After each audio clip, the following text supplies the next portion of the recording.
really have sort of followed the games from the beginning. They've come on so much, it's really good to see. You can see in the game that huge amounts of effort goes into making it like the film.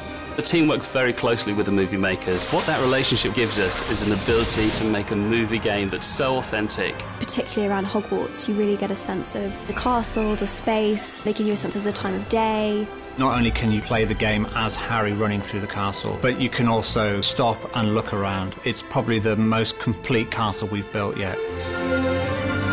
When you're playing the game and you see, Ginny as a character in computer form, it's so real. I think how they've developed it is so amazing. They're starting to look a lot scarily, a lot like us now. All the moles and stuff, so you can see it, it's really weird. It's like looking in a mirror because it is just so, perfect. When I first saw the Videogame characters, I was so impressed. The appearance and the likeness, I was just blown away. The characters in the game now actually deliver performance. That way we can tell the story and all the emotions of the story in a much more concise manner, I think. Using various technology that I will never understand, they have somehow managed to take my face and a performance and transpose it onto the screen. It's a very important thing that we can have characters that are believable. We want them to have feeling, to put that across in the game. You've been invited to join the Gryffindor Dueling Club.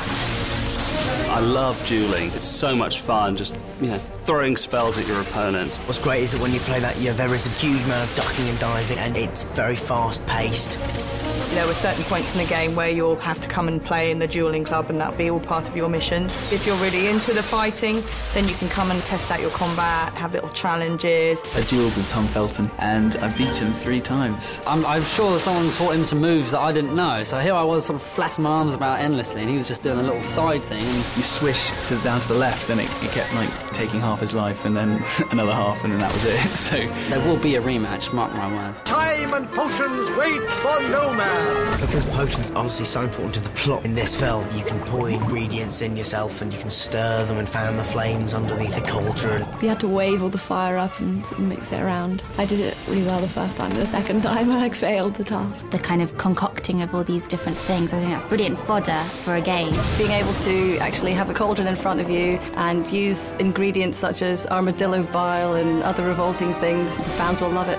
We're using the great themes of the story in the movie to make great gameplay, especially where Ron gets given a love potion and Harry has to try and get him to the potions classroom. On the way, of course, he's trying to chat up every object in sight, both animate and inanimate. Romilda, that's a pretty name for a pretty witch. If I picked a favourite potion, it would be Felix Felicis, because it's liquid luck. I just think having that, if you're kind of having a bit of a rubbish day and you could just take a little bit of Felix Felicis and everything would be transformed to go your way. You think that would work? Ah, yes. I have a feeling it will. Obviously, how could anyone turn that down? If I could create my own potion, it'd probably be a rose-tinted eye drop, so that you see everything in a lovely glow. It would be Pesticidious, because that would be a potion that gets rid of mice and cockroaches in your house, which would be really useful, I think. And it would sell like hotcakes in London. Not bad at all. The Rival Seeker is back and means business. Ow!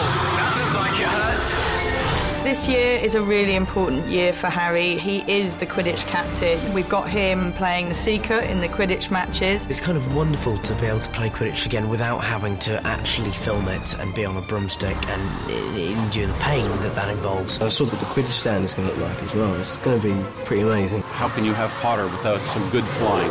There's no end to what we can do here. Fantastic! Some of the tricks and skills are pretty cool. There's lots of barging. It's quite physical, so it's going to be very like the movie in that respect. We get to give the fans the experience of what it's like to get to the Quidditch pitch. And then when they get there, they get to play Quidditch. It doesn't really get any better than that, I don't think. And Harry wins the match for Gryffindor! I think there's so much within the Half-Blood Prince that every moment within it will be so much fun to play on the game. It just seems a lot more exciting and closer to the film than we have been before. The thing I like about the games is, it gives me a chance to feel like I'm really performing the spells when you have a reaction from the screen. It really does give you a full experience of the Harry Potter world.